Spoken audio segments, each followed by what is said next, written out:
Most versus Impala ilikuwa an interesting game, a game of two halves, na pia nilipata hii game ikikuwa a very strange game juu Impala wamedominate the first half, especially territory na pia the set pieces. Ikikam ni lineouts, wanachukua hadi lineouts za Most. Ikikam ni scrum, wanachukua ball turnovers kwa scrum. You can imagine. Most walipata chance ya kutoka kwa half yao na wakatoka na 3 points on the Impala side.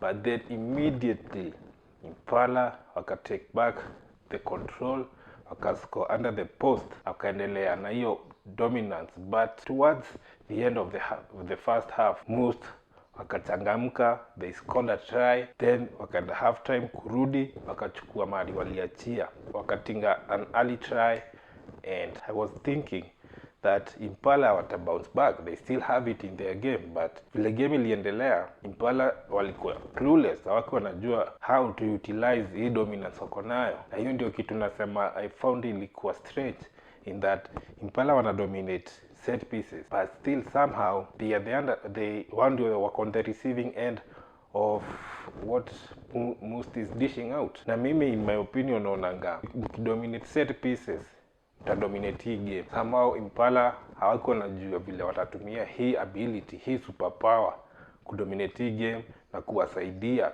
kuchukua ushindi. All they did ni kukick ball to the other side majorly kwa second half.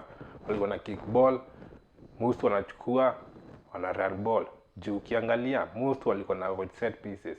Walikuwa every penalty wakiget, wanagwara. Walikuwa na avoid kuendea lineouts ama kuchukua scrums. Na wakikuwa na scrum mandatory, that is kama ni knock-on, walikuwa na feed scrum wakiwa wametoa ball. Hawakuwa na waste time.